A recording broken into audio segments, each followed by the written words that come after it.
গল্প আমৃত্যু ভালোবাসি তোকে। সারপ্রাইজ পর্ব ১। লেখনীতে সালমা চৌধুরী। আমার আবির ভাই কোথায়? আবির ভাই। ও আবির ভাই। বন্যা এক নিঃশ্বাসে ৩ বার ডেকে অতঃপর থামল। ঠোঁটের কোণে সিক্ত হাসি ঝুলিয়ে মেঘের অভিমুখে চাইল। মেঘ রাগে ফোঁস করে শ্বাস ছাড়ছে, অভিমানে নাকের ডগা ফুলে আছে। মেঘের অভিমানী চেহারা দেখে বন্যার মুখের হাসি প্রখর হল। পরপর দুবার ভ্রু নাচাতেই মেঘ ভেঙচি কেটে অন্যদিকে মুখ ঘুরাল। বন্যা মুচকি হেসে আবারও প্রশ্ন করল, আমার আবির ভাই কোথায়?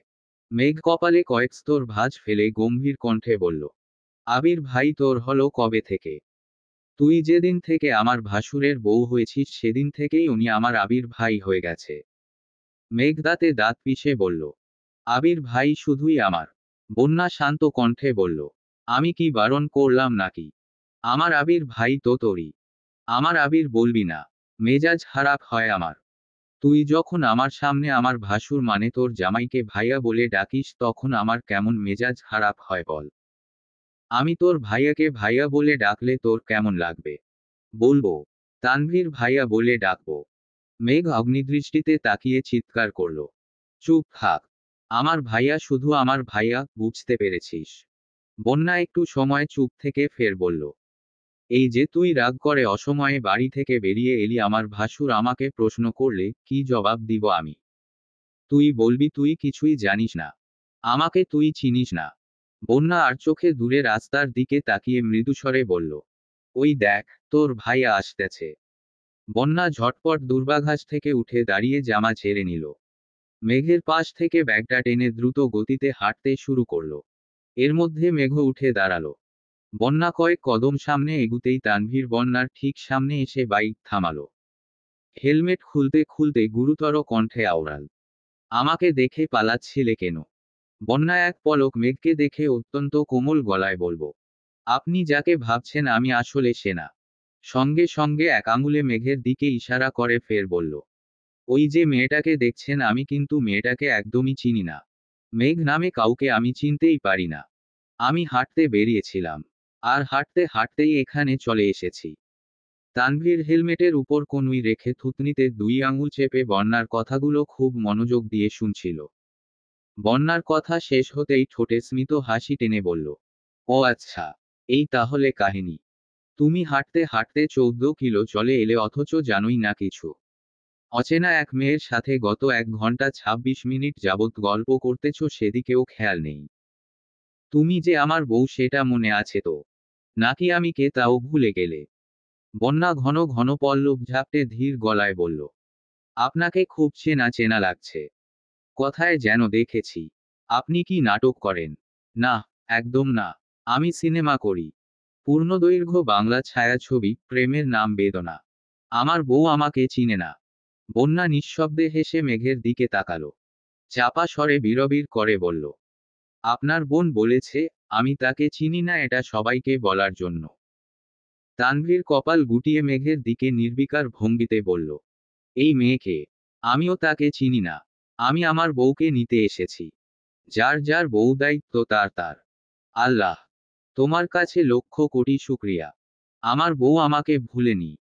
মেঘ কপালে কয়েক স্তর ভাঁজ ফেলে বিরক্তির স্বরে বলল, কালে কালে কত কি দেখব। এত ঢং নিতে পারছি না। মেঘ মুখ ভেঙচিয়ে ভেঙচিয়ে তানভীরদের পাশ কাটিয়ে যেতে লাগলো। তানভীর মুচকি হেসে আস্তে করে বলল, সামনে যাও আপুই। তোমার ঢং স্বয়ং দাঁড়িয়ে আছে তোমার অপেক্ষায়। তানভীরের কথা মেঘ শুনল কি না বুঝা গেল না। মেঘ হাতে থাকা সাইড ব্যাগটা ঘুরিয়ে ঘুরিয়ে হাঁটতে লাগলো। তানভীর বন্যাকে ইশারা দিল বাইকে উঠার জন্য। বন্যা এগিয়ে এসে জানতে চাইল, আবির ভাইয়া এসেছেন? হ্যাঁ। কোথায়? ভাইয়া আছেন জায়গা মতো। তোমার ভাবতে হবে না। তুমি কেবল আমাকে নিয়ে ভাববে। ভাইয়ার বউ ভাইয়া সামলে নিবে। তানভীরের কথায় বন্যা লাজুক হাসল। তানভীর আবারও বলল, তুমি এখানে এসেছো সেটা আমাকে জানানো দরকার ছিল না। বন্যা বাইকে বসতে বসতে বলল, মেঘ আমার ফোন নিয়ে বন্ধ করে রেখেছিল। এই মেয়েটাকে নিয়ে আর পারি না। একজনের রাগ 10 জনের সাথে দেখাবে। এত অভিমান মনের মধ্যে কিভাবে পুষে রাখে আল্লাহ ভালো জানেন। বন্যা চাপা নিঃশ্বাস ছেড়ে বলল, মেঘ ভাইয়ার উপর খুব রাগ করেছে। আপনি আর ভাইয়া দুজনেই ওর সাথে অন্যায় করেছেন। একটা সাধারণ বিষয় নিয়ে কেউ এত বাড়াবাড়ি করে। বাড়াবাড়ি করলাম কোথায়? গতকাল ভাইয়ার 30 মিনিটের মধ্যে গুরুত্বপূর্ণ মিটিং ছিল। আমি সব কাগজপত্র রেডি করে দিয়ে এসেছি। ভাইয়া বনুকে 1 কাপ কফি করে দিতে বলেছিল। সে 20 মিনিট লাগিয়ে স্পেশাল কফি করে এনেছে। যেইমাত্র ভাইয়ার মিটিং শুরু হয়েছে অমনি রুমের টাইলসে স্লিপ খেয়ে কফির কাপ সমেত ভাইয়ার উপরে গিয়ে পড়েছে। কাগজপত্র, ল্যাপটপ, ফোন, মিটিং সব শেষ। সবচেয়ে বড় বিষয়, ভাইয়ার হাতে, শরীরে পর্যন্ত গরম কফি পড়েছে। তার জন্য ভাইয়ার আগে ধমক দিয়েছিল। একটু জোরেই ধমক দিয়েছিল। তার জন্য গতকাল থেকে গাল ফুলিয়ে বসে আছে। বাসায় কারো সাথে কথা বলছে না। কান্না করে আব্বুর কাছে বিচার দিয়েছে। মেয়ের আদুরে কান্না দেখে আব্বু ভাইয়াকে যা তা কথা শুনিয়েছেন। আমাকেও ছাড় দেননি আব্বু। এই দায় কার বলো? বন্যা রাশভারী কণ্ঠে বলল। আপনার। সব দোষ আপনার। আমি কি করলাম? ভাইয়ার কতটা ক্ষতি হয়েছে বনু সেটা একবারও বুঝার চেষ্টা করছে না। এদিকে আব্বুর ধমক খেয়ে ভাইয়ার মনে হচ্ছে সে আজও আদর্শ স্বামী হতে পারেনি। তার স্ট্রাগল, ভালোবাসা সবকিছু মিথ্যা মনে হচ্ছে। এই নিয়ে চলছে মান অভিমান, এখানে আমার দোষ কোথায়? আমি শুনেছি, আপনি দুজনের রাগ কমানোর চেষ্টা করার বদলে তাদের মধ্যে ঝামেলা আরো বাড়িয়ে দিয়েছেন। তানভীর মৃদুস্বরে বলল। আমি তাদের দুজনকেই খুব ভালোভাবে চিনি। দুজনেই ভাঙবে তবুও মুচকাবে না। একজন অন্য জনকে ছাড়া খাবে না, ঘুমাবে না, অথচ তারা এমন ভাব নিবে যেন 100 বছরেও তাদের এই রাগ ভাঙবে না। ভাইয়া কি পারবে মেঘের রাগ ভাঙাতে? দেখতে চাও? বন্যা ঘন ঘন এপাশ ওপাশ মাথা নেড়ে জবাব দিল। না না, আমি দেখতে চাই না। শত হোক ভাইয়া আমার ভাসুর হন। রাস্তার পাশে একটা অলকানন্দা ফুলের গাছ। যাতে হলুদ রঙের ফুলগুলো ঝলমল করছে, মেঘ যেতে যেতে থমকে দাঁড়ালো। ব্যাগ থেকে ফোন বের করে গাছের কাছে দ্রুত এগিয়ে গেল, 2টা ছবি তুলে যেইমাত্র একটা ফুল ছিঁড়তে যাবে অমনি দুতলা থেকে একটা পিচ্ছি ছেলে চিৎকার করল। এই ফুল নিচ্ছে কে? মেঘ দ্রুত পায়ে দূরে সরে দাঁড়ালো। আমতা আমতা করতে বলল। একটা ফুল নাই। না।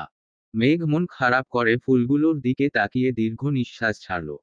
পিচ্ছিটার দিকে চেয়ে আবারও বলল। একটা নেই। পিচ্ছিটা কণ্ঠস্বর ভারী করে চিৎকার করল। না না না। মেঘ ভ্রু কুঁচকে বিড়বিড় করতে করতে চলে যেতে লাগলো। মেঘের হাবভাব দেখে পিচ্ছিটা ফের ডাকল। এই মেয়ে, নিয়ে যাও ফুল। একটাই নিবে কিন্তু। মেঘ দাঁতে দাঁত পিষে বলল। লাগবে না। মেঘ ফুটপাতের রাস্তা ধরে হাঁটছে। কিছুদূর যেতেই মনে হলো কেউ তার পিছন পিছন হাঁটছে। মেঘ একটু থেমে পেছনে ফিরে তাকালো কিন্তু কোথাও কারো অস্তিত্ব নেই। মেঘ আবারও হাঁটতে লাগলো, আশেপাশে কোথাও রিকশার কোনো অস্তিত্ব নেই। মেঘের মনের মধ্যে ভয় ঢুকে গিয়েছে। 1 পা 2 পা হাঁটছে আর বারবার থমকে দাঁড়াচ্ছে। ভয় ভয় ব্যাগ থেকে ফোন বের করে আবিরের নাম্বার বের করলো। ডায়াল করতে যাবে তখনই মনে হলো, তারা গতকাল থেকে কেউ কারো সঙ্গে কথা বলছে না। সামান্য কারণে কল দিয়ে কথা বলে ফেললে ভালো দেখাবে না। মেঘ ফোন ব্যাগে রেখে দীর্ঘ নিঃশ্বাস ছাড়ল। খানিক থেমে যখনই হাঁটা শুরু করবে তখনই মেঘের ওড়নাতে টান পড়ল। মেঘ তৎক্ষণাৎ গলার সামনের ওড়না চেপে ধরে আতঙ্কে পিছু ঘুরল। সামনে দাঁড়িয়ে আছে আবির। অনাকাঙ্ক্ষিত সময়, অপ্রত্যাশিত ব্যক্তির উপস্থিতি হৃদয়ে তলপাড় চালাচ্ছে। অপরিচিত কেউ ভেবে যতটা আতঙ্কিত হয়েছিল, নিজের প্রিয় মানুষটাকে দেখে সেই আতঙ্ক বিলীন হতে সময় লাগল না। আবির এক হাতের আঙুল দিয়ে ওড়নার মাথা প্যাঁচাতে প্যাঁচাতে মেঘের গা ঘেঁষে দাঁড়ালো। অন্য হাতে থাকা অলকানন্দা ফুলটা মেঘের কানের কাছে গুজে দিতে দিতে বলল। ফুলকে যেমন ফুলের সাথে রাগ করা মানায় না, তেমনি আবির তার মেঘ ছাড়া একদমই বেমানান। মেঘের শরীরের শিরা উপশিরায় বহমান রক্ত প্রবাহ জোরালো হচ্ছে। ভয়, আতঙ্ক সবকিছুর ঊর্ধ্বে প্রিয় মানুষের স্পর্শ। মনে সাহস পাওয়ার একমাত্র অবলম্বন। মেঘ আর চোখে আবিরের গালের দিকে তাকিয়ে আছে, অবসন্ন রোদে আবিরের ছাপ দাড়িগুলো ঝলমল করছে। না চাইতেও গাল স্পর্শ করতে ইচ্ছে করছে। কিন্তু অভিমানেরা আষ্টেপৃষ্ঠে জড়িয়ে রেখেছে তাকে। সহসা গাল ফুলিয়ে নিঃশব্দে নিঃশ্বাস ছেড়ে গুরুগম্ভীর কণ্ঠে মেঘ বলল। আপনি এখানে এসেছেন কেন? আমার বউকে ছাড়া আমি চোখে আন্ধার দেখি। কি করব বলো? চোখের ডাক্তার দেখান। কালো সানগ্লাসের বদলে সাদা চশমা ধরিয়ে দিবে। তখন খুব ভালো লাগবে। আবির ভরাট কণ্ঠে বলতে শুরু করলো। স্বামীর অনুমতি ছাড়া স্ত্রী ঘর থেকে এক পা বের হতে পারে না। সেখানে তুমি আমার রুম থেকে বেরিয়ে দিব্যি টুই টুই করে এখানে চলে এলে। মেঘ ইতস্ততভাবে জবাব দিল। আমি অনুমতি নিয়েছি। কখন? কিভাবে? আমি কোথায় ছিলাম? স্বপ্নে। আবির কপালে ভাঁজ ফেলে ফের জিজ্ঞেস করল। আমি কি অনুমতি দিয়েছিলাম? মেঘ এবার আবিরের অভিমুখ থেকে দৃষ্টি সরিয়ে অন্যদিকে মুখ ফিরিয়ে মিহি কণ্ঠে বিড়বিড় করল। হুম। আমি এত ভালো। আমার স্বপ্নে আপনি বরাবরই সেরা। অভিমান, অভিযোগের আগেই সব বুঝে যান, রাগ সে তো অবিশ্বাস্য ব্যাপার, হাসি ছাড়া আপনার ঠোঁটে কিছুই মানায় না। আর বাস্তবতা? বাস্তবতা সম্পূর্ণ ভিন্ন। আপনার ঘুম ভাঙে আমাকে ধমক দিয়ে। সারাদিন মুখ গোমড়া করে থাকা আপনার বদভ্যাস হয়ে যাচ্ছে। হাসি তো দূরের কথা, আপনার ঠোঁট থেকে সিগারেটই সরে না। আবির অগ্নিচোখে তাকিয়ে চিৎকার করল। সিগারেট? আমি কবে সিগারেট খেলাম? এই তো সেদিন। কবে? মনে নেই। আবিরের মেজাজ তুঙ্গে। রাগে কটমট করে বলল। সব বিষয়ে মজা করা অন্যান্য। সাধারণ অন্যায় না। মারাত্মক অন্যায়। গত ১.৫ বছরে যে জিনিস আমি ছুঁয়েও দেখিনি সেটা নিয়ে মিথ্যে বলা আমার একদম পছন্দ না। মেঘ আমতা আমতা করে বলল। ইদানিং আপনার ঠোঁটগুলো কালো লাগে। তাই ভেবেছি আবার বোধহয় খাওয়া শুরু করেছেন। আবির কথা দিলে কথা রাখে। আর যদি সেটা মেঘকে দেওয়া কোনো কথা হয় তবে আমৃত্যু সেই কথা রাখবেই রাখবে। এর প্রমাণ আপনি আগেও বহুবার পেয়েছেন, ম্যাম। আর রইল বাকি ঠোঁট কালোর কথা। সে তো অন্য কারণেও হতে পারে। কি কারণে? আবির মলিন কণ্ঠে জবাব দিল। বউয়ের ভালোবাসার অভাবে, অভিমানের কারণে। মেঘ ভেঙচি কেটে বলল। সে আপনার বউ আপনাকে ভালোবাসলো কি বাসলো না সেই দায়ভার আমার না। আপনার বউয়ের অভিমান অভিযোগের গল্প শুনে আমার কোনো কাজ নেই। ভালো থাকুন। মেঘ নির্বিকার ভঙ্গিতে হাঁটতে শুরু করল। আবির পেছনে থেকে আবারও বলল। ভালো থাকতে দিলে তো থাকবো। রাগে না হয় দুটো কথা বলেই ফেলেছিলাম, তার জন্য এত রাগ। মেঘ ঘাড় ফিরিয়ে তেজি কণ্ঠে বলল। আপনার ভালোবাসায় আমি অন্ধ হলাম, আর অবশেষে আপনি আমাকে অন্ধ বলেই গালি দিলেন। বিষয় ঠিক তেমন। আবির হাত দিয়ে মাথা চেপে বলল। আমার সত্যি খুব অন্যায় হয়েছে। তোমাকে ধমক দিয়ে আমি মস্ত বড় অপরাধ করে ফেলেছি। প্লিজ ক্ষমা করুন আমাকে। প্লিজ। মেঘ আলগোছে ভ্রু কুঁচকে বলল। অতিরিক্ত ভাব নেওয়া ছেলে আমার একদম পছন্দ না। তুমি কি চাচ্ছ? আমি মাঝ রাস্তায় কান ধরে দাঁড়িয়ে থাকি? তবে কি মাফ করবে আমাকে? আবিরের গম্ভীর চাউনিতেই থমকে গেল মেঘ। নিশ্চুপ চোখে চেয়ে থেকে ধীর গলায় বলল। না। তাহলে করছো কেন এমন? সরি। কেন? আমি একটু বাড়াবাড়ি করে ফেলেছি তাই। আবির বলল। বুঝতে পেরেছ তাহলে? মেঘ ভেজা কণ্ঠে জবাব দিল। আপনি গতকাল থেকে আমার সঙ্গে কথা বলছিলেন না তাই আমার খারাপ লাগছিল। রাগে যা মন চেয়েছে তাই করেছি। হু। দেখলাম তো। আর একটু হলে আমাকে ইভটিজার বানিয়ে পুলিশের হাতে ধরিয়ে দিতে। আগামীকাল নিউজ হতো। নিজের সুন্দরী বউকে ইভটিজিং করতে গিয়ে পুলিশের কাছে হাতে নাতে ধরা পড়েছেন খান বাড়ির অযোগ্য, লাফাঙ্গা ছেলে সাজ্জাদুল খান আবির। মেঘ ভ্রু উঁচিয়ে প্রশ্ন করল। আপনি খান বাড়ির অযোগ্য ছেলে? জি। কেন? কারণ আমার ১৬ বছরের ভালোবাসা, তোমাকে নিজের করে পাওয়ার তীব্র আকাঙ্ক্ষা সবার নিকট বাচ্চামো মনে হয়। আমি আবির ৭ সমুদ্র দূরে থেকে নিজের সাথে নিজের লড়াই করে বেঁচেছি। এসবই এখন অহেতুক। কারণ আমি আজও আদর্শ স্বামী হতে পারিনি। খান বাড়ির রাজকন্যাকে রাজরানীর মর্যাদা দিতে পারিনি। আমি ব্যর্থ, সত্যিই ব্যর্থ। মেঘের দুচোখ ছলছল করছে। মনের ভেতর জমে থাকা অভিমান কখন যে গলতে শুরু করেছে নিজেও বুঝতে পারেনি। আবির ২ কদম এগিয়ে মেঘের গা ঘেঁষে দাঁড়ালো। গালের নিচ পর্যন্ত গড়িয়ে পড়া চোখের পানি মুছে দিল। মেঘের চোখে চোখ রেখে আবির বলল।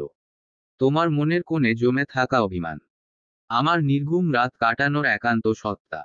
তুমি আমার অদৃষ্টের সুখধাম। মায়াবী রাতের পূর্ণিমার চাঁদ। ভালোবাসি তোমায়, নিজের চেয়েও বেশি। বিকেলের শেষ ভাগ। একটা বাগানবিলাস গাছের নিচে আবির মেঘ মুখোমুখি দাঁড়িয়ে আছে। আশেপাশে নীরবতা বিরাজমান। আবিরের শক্তপোক্ত হাতে মেঘের ছোট্ট কোমল হাতটা বন্দী হয়ে আছে। কোনোমতেই ছাড়াতে পারছে না। মেঘের ফর্সা আদল ধীরে ধীরে রক্তবর্ণ ধারণ করেছে। আকস্মাৎ মুখ ফুলিয়ে চোয়াল শক্ত করল। মেঘের গভীর দৃষ্টি আবিরের চোখে নিবন্ধ। আবিরের হাতে থাকা হাতটাকে ছাড়ানোর সব চেষ্টা বৃথা গেল। আবির 2 কদম পিছিয়ে দেয়ালে পিঠ ঠেকিয়ে দাঁড়ালো। ঠোঁট বেঁকিয়ে মৃদু হেসে পরপর দুবার ভ্রু নাচাল। মেঘ আলগোছে ভেঙচি কেটে কটমট করল। ছাড়ুন, বাসায় যাব। আবির গম্ভীর ভাব নিয়ে বলল। বাসা থেকে বের হওয়ার সময় মনে ছিল না। এখন বাসায় যাওয়ার কোনো দরকার নেই, আজ সারা রাত এখানেই থাকবে। মেঘ নিজের ভুল বুঝতে পেরে চাপা স্বরে বলল। আকাশ মেঘলা, বৃষ্টি নামবে। নামুক, বৃষ্টিতে ভিজব দুজন। সমস্যা আছে কোনো? আব্বু বকা দিবেন। একদিন ভিজে গিয়েছিলাম, তারপর কি হয়েছিল মনে নেই। তখন তুমি আমার প্রেমিকা ছিলে আর এখন বউ। আবিরের মুখে কথাটা শোনামাত্র মেঘের বুকের বা পাশটা কেঁপে অঠল অনুভূতিরা হৃদয়ে দলা দিচ্ছে। আবিরের মুখে প্রেমিকা শব্দটা খুব কমই শুনেছে মেঘ। বরাবরই তীব্র অধিকার নিয়ে আবির বউ বলেই ডেকে এসেছে। বিয়ের পর সেই ডাকের তীব্রতা বেড়েছে 1000 গুণ। সর্বক্ষণ সবার সামনে মুখে আমার বউ লেগেই থাকে। এখন খান বাড়ির প্রতিটা ইটপাথরেরও নখদর্পণে মেঘ আবিরের বউ। যেন আমার বউ না বললে আবিরের মস্ত বড় পাপ হবে। আবিরের মুখে আমার বউ শুনতে শুনতে ইদানিং মেঘ নিজের নামই গুলিয়ে ফেলে। কেউ নাম জিজ্ঞেস করলে মুখ ফসকে বলে দেয় আবিরের বউ। সেদিন ভার্সিটিতেও এমন এক কাণ্ড করে বসে। বৃষ্টির দিন ছিল। ভার্সিটিতে যাওয়ার পথে বৃষ্টি কমেছিল। ডিপার্টমেন্টের কাছাকাছি যেতেই ঝুম বৃষ্টি শুরু হয়েছে। দিশাবিশা না পেয়ে এক দৌড় দিয়েছে। ব্যালকনিতে গিয়ে থামতেই অন্য ডিপার্টমেন্টের এক স্যারের সাথে ধাক্কা। হুড়মুড়িয়ে সরি স্যার বলতে বলতে দূরে সরে দাঁড়িয়েছে। কিন্তু তাতে বিশেষ কোনো লাভ হয়নি। স্যার মুখের উপর ধমক দিয়ে বলেন, এই মেয়ে, স্যার ম্যাডাম দেখো না। নাম কি তোমার? কোন ডিপার্টমেন্টে পড়ো? মেঘ ভয়ে জোরসড় হয়ে জবাব দিল, আবিরের বউ। তৎক্ষণাৎ ষষ্ঠ ইন্দ্রিয় সতেজ হল। দুহাতে নিজের মুখ চেপে ধরল। স্যার গম্ভীর কণ্ঠে আওড়ালেন, কি নাম বললে? মুখ থেকে হাত সরিয়ে মেঘ আমতা আমতা করে বলল, স্যার, মাহতিবা খান মেঘ, উদ্ভিদবিজ্ঞান ডিপার্টমেন্ট। স্যারের চেহারার গম্ভীর ভাব তখনও বহমান। কিছু একটা বলতেই যাচ্ছিলেন, তখনই কেউ একজন স্যারকে ডাকলেন। মেঘ সে যাত্রায় খুব করে বেঁচেছে। মেঘ মনে মনে বিড়বিড় করল, আবির ভাইয়ের প্রেমিকা। ইস, শুনতাই কত ভালো লাগছে। মেঘের ঠোঁটে মিটিমিটি হাসি দেখে আবির তপ্ত স্বরে বলল, শুনো, তোমার উপর আমার অধিকার এখন সবচেয়ে বেশি। এক বাড়িতে থাকি বলে এটা ভেবো না আমি আমার শ্বশুরের কথায় উঠবো আর বসবো। আবিরের কথায় মেঘের ভাবনায় ছেদ পড়ল। ভ্রু উঁচিয়ে মিষ্টি হেসে প্রশ্ন করল, কথাটা কি আপনার শ্বশুরাব্বাকে জানাবো? তোমার আমার মাঝে শ্বশুরাব্বাকে টানার কি দরকার? ওনারা মুরুব্বি মানুষ, থাকুক না ওনাদের মতো। ও তাই? আবির মৃদু হেসে বলল, জি, ম্যাডাম। মেঘ আশেপাশে নজর বুলিয়ে আস্তে করে বলল, স্যার, অনুগ্রহ করে এখন চলুন, না হয় সত্যি সত্যি ভিজতে হবে। আবির আর কথা বাড়াল না। আবহাওয়া সত্যি খারাপ। যে কোনো মুহূর্তে বৃষ্টি নামতে পারে। আবির মেঘের হাত ছেড়ে হাঁটতে শুরু করলো। মেঘ গুটি গুটি পারে হাঁটছে আর অতীতের স্মৃতিগুলো ভাবছে। একটা সময় ছিল আবিরের সঙ্গে বাইরে বের হওয়ার জন্য, ঘোরার জন্য, একটু গল্প করার জন্য কতই না ছটফট করত। বৃষ্টিতে ভিজতে কত বায়না করত। সে সবই এখন অতীত। এখন মানুষটাকে দেখার জন্য এত ছটফট করতে হয় না। ঘুম ভাঙলে সবার প্রথমেই এই মানুষটার মায়াবী মুখটা নজরে পড়ে। আগে আবিরের সাথে 2 মিনিট কথা বলতে গেলে হার্টবিট কয়েক গুণ বেড়ে যেত। সেই মেঘ এখন আবিরের বুকে মাথা রেখে আবিরের হার্টবিট গুনে। ভাবা যায়, ভালোবাসা কতই না অদ্ভুত। অপূর্ণতায় অশান্তি মিলে আর পূর্ণতায় প্রশান্তি। ভাবতে ভাবতে হঠাৎ নজরে পড়ল আবির অনেকটা সামনে চলে গিয়েছে। কারো সাথে ফোনে কথা বলতে ব্যস্ত, তার জন্য মেঘকে খেয়াল করেনি। মেঘ এক ছুটে আবিরের পাশে গিয়ে থামল। মেঘের উপস্থিতি টের পেয়ে আবির যেই ঘাড় ঘুরাবে অমনি মেঘ দুহাতে আবিরের বাহু চেপে ধরল। আবির রাকিবের সাথে কথা বলছিল, আর চোখে মেঘের দিকে তাকিয়ে মুচকি হাসল। রাকিবকে উদ্দেশ্য করে বলল, ফোন রাখো, এখন বউকে সময় দিতে হবে। ওপাশ থেকে রাকিব বলল, বিগত 3 ঘন্টা 57 মিনিট যাবৎ সেই কাজটাই করছিস ভাই। বিয়ের তো অনেক দিন হলো। বউয়ের প্রতি ভালোবাসাটা এবার একটু কমা। তোর কি সমস্যা? আমার হিংসে হয়। এত প্রেম সহ্য হয় না। কেন? আমার বউটা সারাদিনে আমাকে একবার কলও দেয় না। আমি যখনই কল দেয় তখনই বলে এখন খাচ্ছি, এখন ঘুমাচ্ছি, এখন সাজতেছি, এখন কাজ করছি। ভুলেও একবার বলে না আমি রাগ করে আছি, অভিমান করেছি, আমাকে নিয়ে ঘুরতে যাও, সময় দাও। উল্টো আমি ঘুরতে যাওয়ার কথা বললে বলে। বিয়ে হয়ে গেছে এখন আবার কিসের ঘোরাঘুরি? কাজ নেই তোমার? অফিসের কাজ ফেলে আমাকে ডিস্টার্ব করলে আমি আবির ভাইয়াকে কল দিয়ে বলবো তোমাকে চাকরি থেকে বরখাস্ত করে দিতে। এই পাগলকে কে বুঝাবে? সে যাকে দায়িত্বশীল বশ ভাবছে সে বশ ছুতো পেলেই বউয়ের কাছে ছুটে। তার কাছে মিটিংয়ের থেকেও বউ বেশি ইম্পর্ট্যান্ট। আবির তেজপূর্ণ কণ্ঠে বলল, তোর বকবক রাতে শুনবো, এখন রাখছি। রাকিব মনমরা ভঙ্গিতে বলল, কেউ আমাকে বুঝল না। আবির মুচকি হেসে কল কেটে দিল। মেঘের মনোযোগ তখনও আবিরের হাতের দিকে, খুব শক্ত করে হাতটা ধরেছে। যতটা শক্ত করে আবির একটু আগে ধরেছিল। আবির মেঘের দিকে তাকিয়ে প্রশ্ন করল, কি ভাবছো? চা খাবেন? এই না বললে বৃষ্টি আসবে, বাসায় যেতে হবে। আসুক বৃষ্টি, অনেকদিন হলো আপনার সাথে চা খাওয়া হয় না। একসাথে সন্ধ্যার আকাশ দেখা হয় না। আবির কপালে ভাঁজ ফেলে বলল, তোমাকে কতবার বলেছি, চলো আমাদের বাড়িতে কিছুদিন থাকি। নিজের মতো করে সময় দিতে পারবো। প্রতিদিন ভোরের আকাশ দেখব, চায়ের কাপের সাথে গোধূলির সময় কাটাবো। মাঝরাতে নির্জন রাস্তায় দুজন হাতে হাত রেখে হাঁটব। তারপর কুকুরে দৌড়ানি দিলে এলোপাতাড়ি ছুটব। ছুটতে ছুটতে ধপাস করে পুকুরে পড়ব। আবির রাগে চোখ গোল করে তাকালো। গম্ভীর কণ্ঠে বলল, তোর মাথায় কি ভালো কিছু আসে না? যত সব ফালতু চিন্তা ভাবনা। না মানে, মাঝরাতে কুকুর ছাড়া আর কেউ তো রাস্তায় থাকে না। অবশ্য পাগলও ধরতে পারে। তোকে দেখলে পাগলও ভয় পাবে। দূর থেকে সালাম দিয়ে পালাবে। মেঘ ঠোঁট ফুলিয়ে বলল, বলেছে আপনাকে? আবির শান্ত কণ্ঠে বলল, তুমি তো আমার কোনো কথায় মানো না। একদিনের জন্য ওই বাসায় যেতে চাও না, তোমার জন্য এত কষ্ট করে বাড়ি করলাম কেন? এভাবে বাসা থেকে চলে গেলে আব্বু আম্মু কি ভাববে? বড় আব্বু, বড় আম্মু ওনারাও তো কষ্ট পাবেন। ভাববেন ছেলে পর হয়ে গেছে, বউ নিয়ে আলাদা থাকতে চাই। এটাকে আলাদা থাকা বলে না, ঘুরতে যাওয়া বলে। এক প্রকার হানিমুনও বলতে পারো। হানিমুন মানুষ কতবার করে? কাউকে না বলে কক্সবাজার গিয়েছিলাম বলে আমার বন্ধুরা এখনো আমাকে খোঁচায়, ফাজলামো করে। আমি আর হানিমুনে যাব না। কে খোঁচায় নামটা বলো শুধু। বাকিটা আমি দেখে নিচ্ছি। মিনহাজ, তামিম নাকি অন্য কেউ? বন্যা। আবির হুঙ্কার দিতে গিয়েও থেমে গেল। বন্যা নাম শুনে নিশ্চুপ হয়ে রইল। কয়েক সেকেন্ড চুপ থেকে ধীর গলায় বলল, ও আচ্ছা, তাই না? শুনবে তবে। কি? তুমি, পরিবার, ব্যবসা, তানভীরের বিয়ে সবকিছুর কথা ভেবে আমি দ্রুত ঢাকায় ফিরে এসেছিলাম। তোমার ভাই মানে তানভীর অলরেডি আমার থেকে 2 মাসের ছুটি নিয়ে রেখেছে, দেশের বাইরে ঘুরতে যাওয়ার প্ল্যান করতেছে।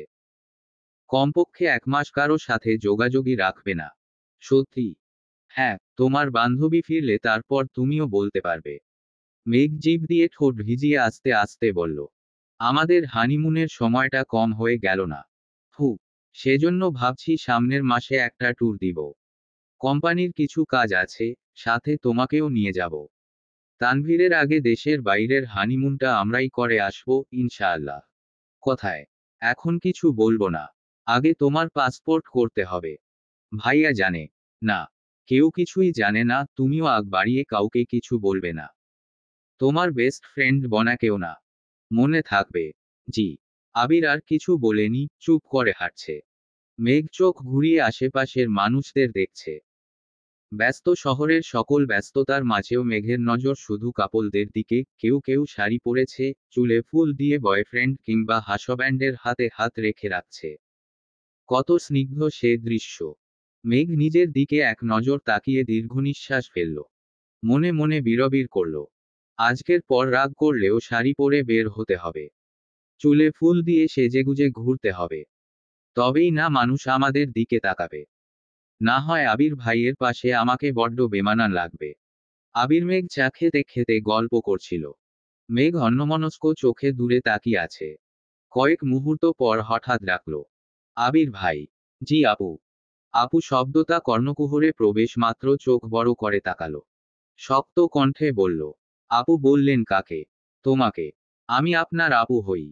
আবির উত্তর না দিয়ে উল্টো প্রশ্ন করল, আমি তোমার ভাই হই? মেঘ দাঁত দিয়ে জিভ কেটে আওড়াল, ভাই বলে ফেলেছি নাকি? Sorry sorry. হ্যাঁ, প্রতিবার ভাই বলবে আর সরি বলবে, তাই না? কিন্তু তা আর হচ্ছে না। এখন থেকে তুমি ভাই বললে আমিও আপু বলবো। এখন দেখব দিনে কতবার ভাই ডাকো। মেঘ ঠোঁট বেঁকিয়ে বলল, আমি আবির ভাই বলে অভ্যস্ত, কিন্তু আপনি তো আপু বলে অভ্যস্ত না। অভ্যাস করব। তোমাকে 1000 বার বলেছি আবির ডাকো, কিন্তু না, সে তুমি পারবে না। ঠিক আছে, আমি আপু বলছি। মেঘ আপু, আপনি কি আরেক কাপ চা নিবেন? ছি কি বলছেন এসব? প্লিজ, আমাকে আপু ডাকবেন না। মানতে পারি, তবে একটা শর্তে। কি? আবির বলো। আবার? এখন থেকে প্রতিবার?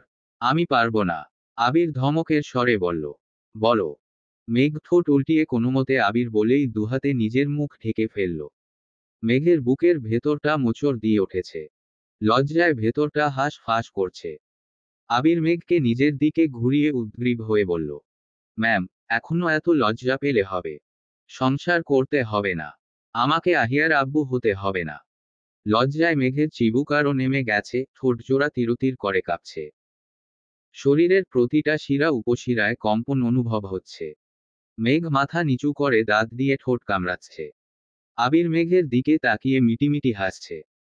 আকস্মাৎ তানভীরের কল আসায় মেঘের দিক থেকে আবিরের দৃষ্টি খানিক সরল।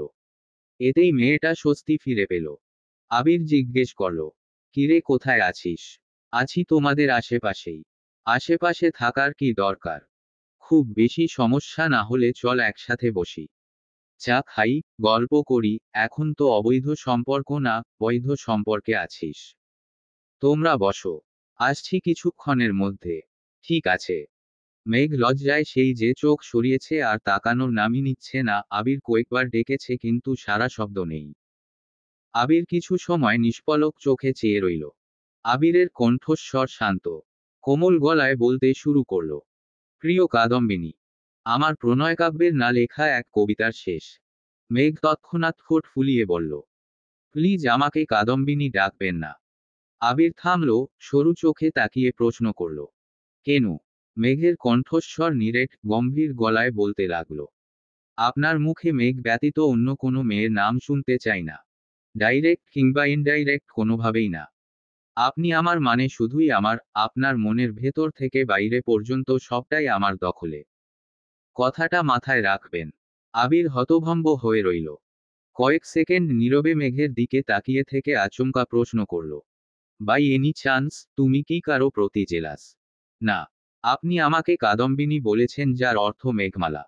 মেঘ আমি হলে মালা ক্যায় নিশ্চয়ই আপনার মামাতো বোন, যাকে আপনি এখনো মিস করেন, শয়নে স্বপনে তার কথা ভাবেন। আর সেজন্যই ইনডাইরেক্টলি আপনি আমাকে মেঘমালা বলে সম্বোধন করছেন। আবির কপালে ভাঁজ ফেলে সূক্ষ্ম দৃষ্টিতে মেঘকে দেখছিল। মেঘের কথা শেষ হতেই ধপ করে চেয়ারে বসে পড়ল। ডান হাতে নিজের মাথা চেপে বিড়বিড় করে বলতে লাগল, তানভীর। ভাই রে, কোথায় তুই? মেঘ রাগী স্বরে বলল, ভাইয়াকে ডাকছেন কেন? ভাইয়া কি করেছে? এর মধ্যে তানভীর এসেছে। পেছনে বন্যা বসা। বন্যা বাইক থেকে নেমে আবিরকে সালাম দিল। আবির সালামের উত্তর দিয়ে অসহায় দৃষ্টিতে তানভীরের দিকে তাকালো। মেঘের সঙ্গে চোখাচোখি হতেই বন্যা নিঃশব্দে হাসল। কিন্তু বিপরীতে মেঘের ঠোঁটে হাসির লেশমাত্র দেখা গেল না। বন্যা চোখের ইশারায় জানতে চাইল, কি হয়েছে? মেঘ এপাশোপাশ মাথা নেড়ে বুঝাল, কিছু হয়নি। বন্যাকে ইশারা দিতেই বন্যা চুপচাপ মেঘের পাশের চেয়ারে বসল। আস্তে করে জানতে চাইল, ভাইয়া কিছু বলেছেন? মেঘ ধীর গলায় বলল, না। আবির তখনও অসহায় দৃষ্টিতে তানভীরকে দেখছে। বিষয়টা তানভীরের নজরে পড়তেই ভ্রু নাচিয়ে প্রশ্ন করল, কি হলো ভাইয়া?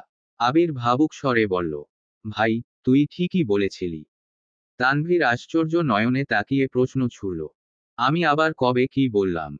আমি যখন দেশের বাইরে ছিলাম তোকে ফোন দিলে প্রায়ই বলতিস আমার বোন খুব একটা সুবিধার না। মনে হয় ওর মাথায় কোনো ছিট আছে, ও কখন কি বলে কি করে সে নিজেই জানে না। আমার বোনকে সামলাতে তোমার খুব কষ্ট হবে। তোমার জন্য আমার খুব মায়া হচ্ছে ভাইয়া। আমি উল্টো তোকে ধমক দিয়ে বলতাম, আমার বউয়ের ব্যাপারে আজেবাজে কথা বলার সাহস কোথায় পাস? ও যেমন আমি ওকে তেমনই ভালোবাসবো। ও পাগল হলে আমিও ওর জন্য পাগল হব। আমার ভালোবাসা দিয়ে সব ঠিক করে ফেলবো। আরো কত কিছুই না তোকে বলেছি। ভাই প্লিজ, আমাকে মাফ করে দিস। ভাই তুই মহান, 20 বছর যাবত এই মেয়ের পাগলামি সহ্য করতেছিস। তোর মতো ভাই প্রতিটা ঘরে ঘরে দরকার। মেঘ চোখ রাঙিয়ে একবার আবিরের দিকে তাকাচ্ছে, আবার তানভীরের দিকে। তানভীর চোখের ইশারায় আবিরকে চুপ করতে বলছে, কিন্তু আবির কথা বলেই যাচ্ছে। তানভীর দাঁত কেলিয়ে হেসে বলল, কথায় কি যা তা বলছো? বনুর মতো ভালো মেয়ে দুইটা পাবে না, তোমার ভাগ্য ভালো আমার বনুর মতো বউ পেয়েছো। নয়তো তুমি যে বদরাগী ভাই, কপালে বউ জুটতো না, সারা জীবন অবিবাহিত ট্যাগ লাগিয়ে ঘোরা লাগতো। তবুও ভালো ছিল। এখন মনে হচ্ছে 16 বছর কার জন্য লড়াই করেছি আমি। কোনোদিন কোনো মেয়ের দিকে তাকিয়ে দেখিনি। প্রয়োজনের বাইরে কোনো কথা বলিনি। সর্বক্ষণ মনে মস্তিষ্কে শুধু তোর বোন ছিল। ওকে বিয়ে করার জন্য কত কি না করলাম। সেই মেয়ে কি না বলে আমি শয়নে স্বপনে মালার কথা ভাবি। মালাকে মিস করি। মালার কথা স্মরণ করে ওকে কাদম্বিনী ডাকি।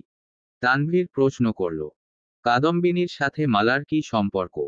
কাদম্বিনী অর্থ মেঘমালা। ওহ, আমি বাংলায় খুব কাঁচা, তাই অর্থ বুঝে ব্যাখ্যা দিতে পারলাম না। আমাকে ক্ষমা করো ভাইয়া। মেঘ এখনো অগ্নিদৃষ্টিতে তানভীরকে দেখছে। মেঘের হাবভাব দেখে বন্যা মেঘকে শান্ত করার চেষ্টা করছে। সামান্য বিষয় নিয়ে মেঘ আবিরের সাথে রাগারাগি করেছে এটা ভেবেই বন্যার হাসি পাচ্ছে। সকালে কফির বিষয় নিয়ে রাগ করে বাসা থেকে বেরিয়েছে সে, রাগ কমতে না কমতেই আরেক বিষয়। হাসিতে বন্যার পেট ফেটে যাচ্ছে, কিন্তু প্রকাশ্যে হাসতে পারছে না। তানভীর মেঘের দিকে তাকিয়ে প্রশ্ন করল, এভাবে কি দেখছিস? তুমি আমার নামে এসব বলেছ ওনাকে? না না, আমি কিছু বলিনি। আমার বোন কত ভালো, আমি কি জানি না। শুধু রাগটা একটু বেশি। আর কোনো সমস্যা নেই। রাগ উঠলে মাথা ঠিক থাকে না, এই তো। মেঘ রাগে কটমট করতে করতে বলল, ঘরের শত্রু বিভীষণ।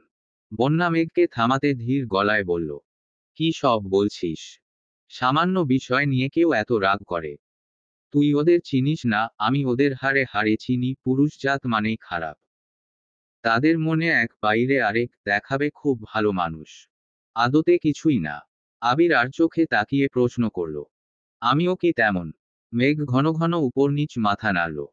তানভীর আবিরকে সান্ত্বনা দিতে বলল, থাক ভাইয়া, মন খারাপ করো না।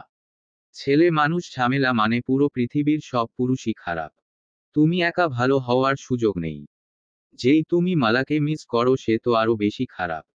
ওদের কথোপকথন শুনে বন্যা নিঃশব্দে হাসছে। কি এক বিষয় নিয়ে মেঘ, আবির, তানভীর সিরিয়াস স্বভাবে ঝগড়া করছে। হাসিও পাচ্ছে আবার লজ্জাও লাগছে।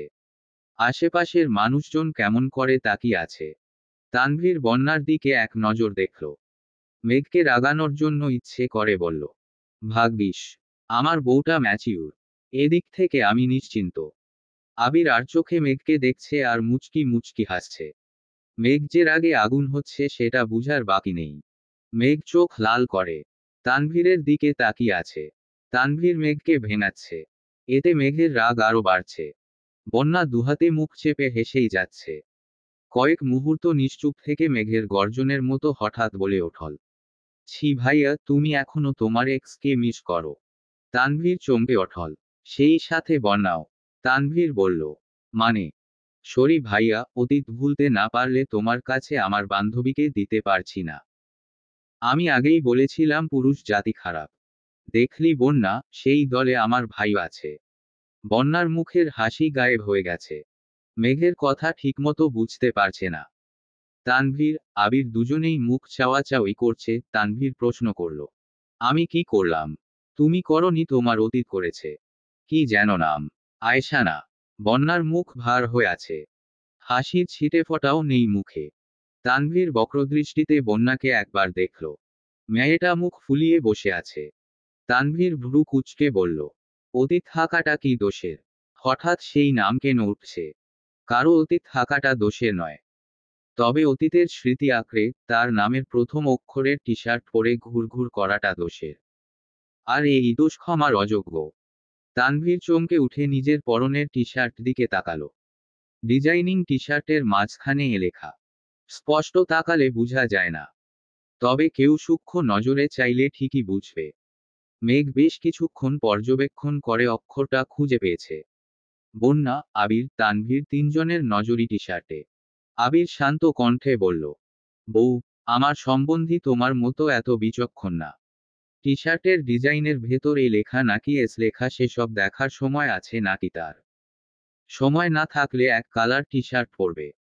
দরকার হয় সাদা পাঞ্জাবি পরে ঘুরবে, তাই বলে এ লেখা টি শার্টই কেন? বি লেখা টি শার্ট বাজারে ছিল না। আপনি আবার ভাইয়ার হয়ে সাফাই গাইতেছেন? কি মেয়ে রে বাবা!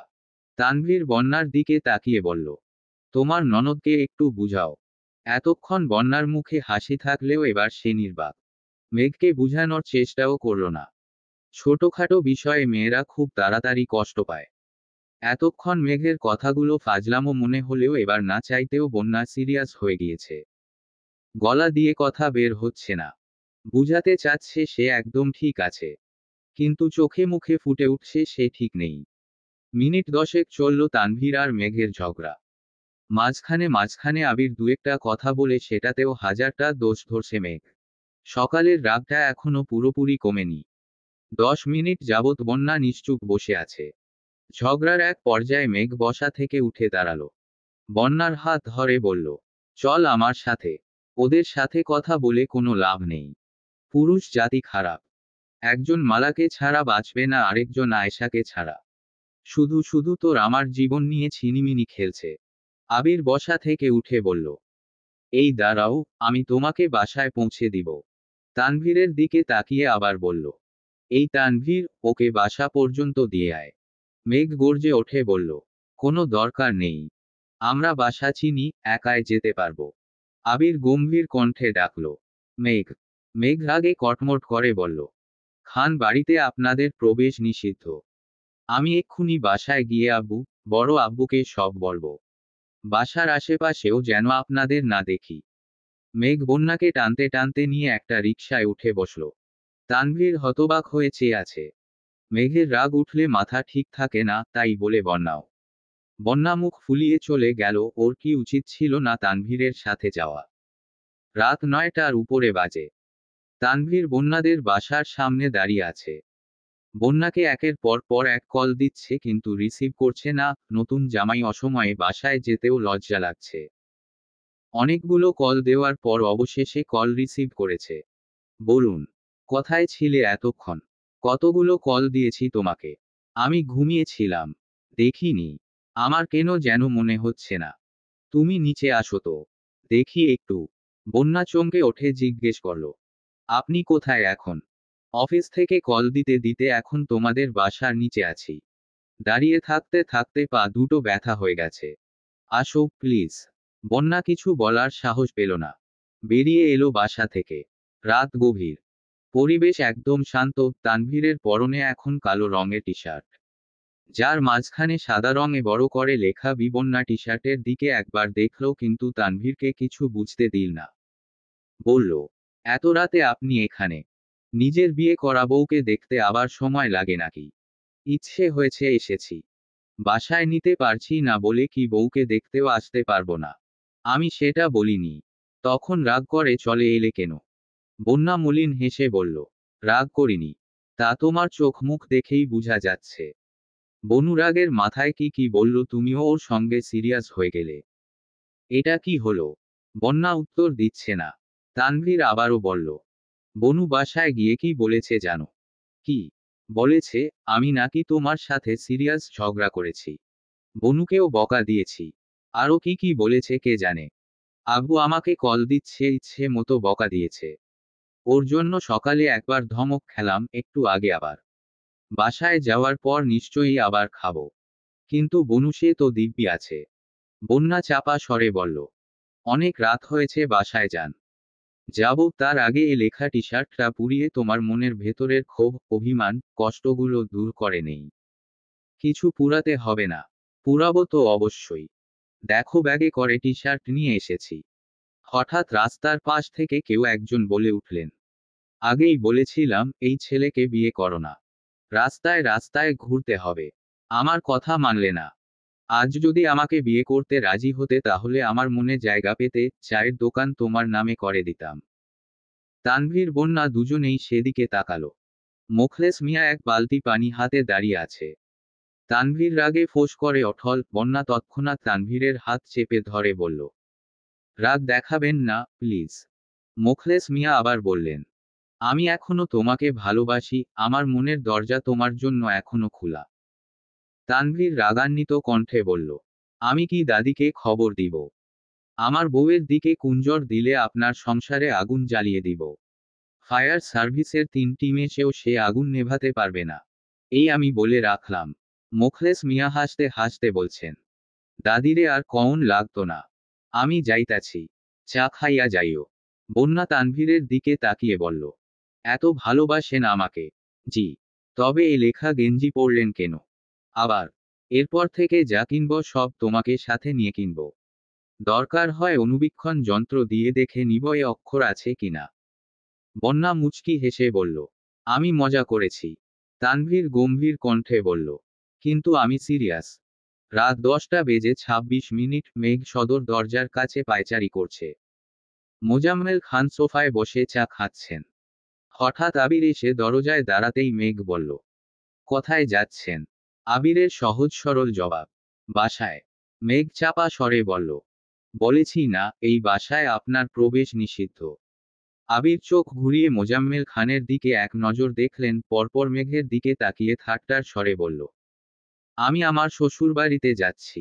এবার কিছু বলবেন? মোজাম্মেল খান ভেতর থেকে ডাকলেন, আবির, ওখানে দাঁড়িয়ে আছো কেন? ভেতরে আসো। আবির মেঘের দিকে তাকিয়ে আলগোছে চোখ মারল। মুচকি হেসে বলল, শ্বশুরাব্বু ডাকছেন। আমি কি যাব? মেঘ আর কথা বাড়াল না। ভেঙচি কেটে বিড়বিড় করতে করতে নিজের রুমে চলে গেল। মোজাম্মেল খান শান্ত গলায় বললেন, বসো। আবির সঙ্গে সঙ্গে বসল। মৃদুস্বরে আওড়াল, চাচু, আপনার শরীর কেমন এখন? আছি আলহামদুলিল্লাহ। তুমি কেমন আছো? আলহামদুলিল্লাহ। খুব ভালো। কিন্তু দেখে তো মনে হচ্ছে না। মেঘের কি হয়েছে? সন্ধ্যা থেকে রেগে আছে। এত ডাকতাম 5 মিনিট বসলো না, কথাও বলল না। ঝামেলা হয়েছে কোনো? না, তেমন কোনো সমস্যা নেই। মোজাম্মেল খানের কণ্ঠস্বর গম্ভীর। বললেন, দেখো আবির, তোমার পাগলামির জন্য আমার মেয়েকে তোমার হাতে তুলে দিয়েছি। এখন তোমার জন্য যদি আমার মেয়ে কষ্ট পায় তাহলে এর ফল খুব খারাপ হবে। আবির মাথা নিচু বলে বলল, আমার আচরণের কারণে মেঘ কখনো কষ্ট পাবে না, ইনশাআল্লাহ। আলী আহমদ খান রুম থেকে বেরিয়ে আসতে আসতে বললেন, কি ব্যাপার, আমার ছেলেকে একা পেয়ে তোর শাসন করা শুরু হয়ে গেল? শাসন করছি না ভাইজান, সাবধান করছি। মেয়ে কিন্তু আমার একটাই। আবির বিড়বিড় করতে করতে বলল, বউ আমার একটাই। কি বললে? আবির থতমত খেয়ে বলল, এভাবে থ্রেট না দিয়ে আমাদের জন্য একটু দোয়া করবেন। আমি তোমাকে থ্রেট দিচ্ছি। আলী আহমদ খান হাসতে হাসতে সোফায় এসে বসলেন। আবির অন্যদিকে মুখ ঘুরিয়ে বলল, মুখ ফসকে সত্যি কথা বেরিয়ে গেছে, দুঃখিত। কি?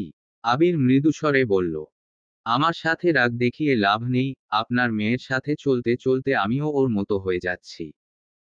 মোজাম্মেল খান হতাশ ভঙ্গিতে আলী আহমদ খানের দিকে চেয়ে বললেন, ভাইজান, ওরা বড় হবে কবে? ভেবেছিলাম আবিরের মনে হয় একটু বুদ্ধি শুদ্ধি হয়েছে। বিয়ে দিলে সংসারটা মনোযোগ দিয়ে করতে পারবে। আমি নানা হব, আপনি দাদা। কতই না ভালো লাগবে। কিন্তু এদের লক্ষণ তো ভালো না। আবির মলিন চোখে তাকিয়ে আবারও বিড়বিড় করল, শ্বশুরাব্বু, আপনার মেয়েই এখনো বাবু। তাকে বাবু থেকে বাবুর মা বানানোটা আমার কাছে চতুর্থ বিশ্বযুদ্ধের সমতুল্য। কি হলো? বিড়বিড় করে কি বলো? কিছু না। মালিহা খান রান্নাঘর থেকে ডাকলেন, কিরে আবির, খাবি না? আসছি, আম্মু। আবির ঝটপট উঠে গেল। আব্বুর সামনে নিজের বাবা হওয়ার কথা শোনা সত্যিই লজ্জাজনক। যদিও সেই লজ্জাবোধ আবিরের একটু কমই আছে।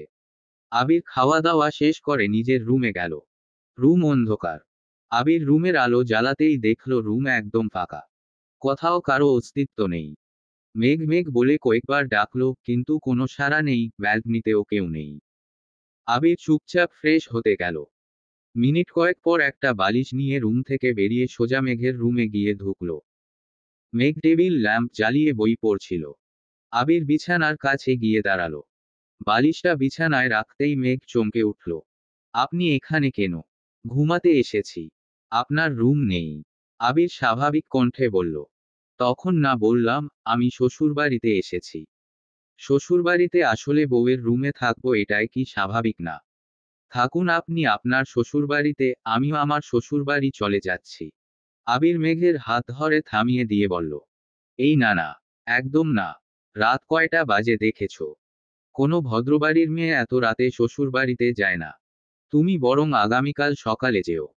কেমন? মেঘ ভ্রু কুঁচকে বলল। আপনি আসলেই একটা। কি? বলো। কিছু না। মেঘ আবিরের হাত ছাড়িয়ে উঠে যেতে লাগলো। আবির জিভ দিয়ে ঠোঁট ভিজিয়ে মৃদু হেসে গান শুরু করলো। ও বউ, তুমি আমায় কি ভালোবাসো না? ও বউ, কেন আমার কাছে আসো না?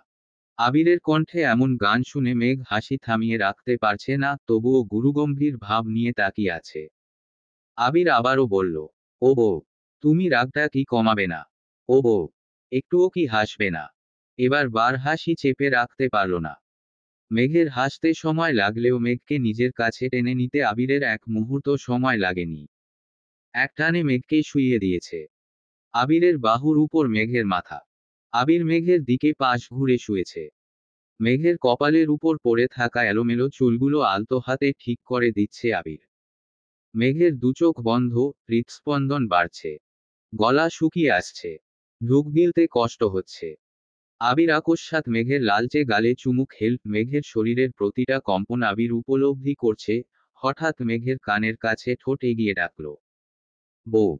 মেঘ জবাব দিতে পারছে না। শরীর কাঁপছে। লজ্জায় চোখ খুলতে পারছে না। আবির আবার ডাকল। ও বউ। ফু। আবির নরম স্বরে ফিসফিসিয়ে বলল। আমার শ্বশুরাব্বু এবং তোমার শ্বশুরাব্বু দুজনের খুব ইচ্ছে নানা দাদা হওয়ার। একটু আগেই আমাকে বলছিলেন। আমারও খুব ইচ্ছে আহিয়ার আব্বু হওয়ার। তোমার কি আহিয়ার আম্মু হতে ইচ্ছে করে না? চলবে। গল্প আমৃত্যু ভালোবাসি তোকে। সারপ্রাইজ পর্ব 1। লেখনীতে সালমা চৌধুরী।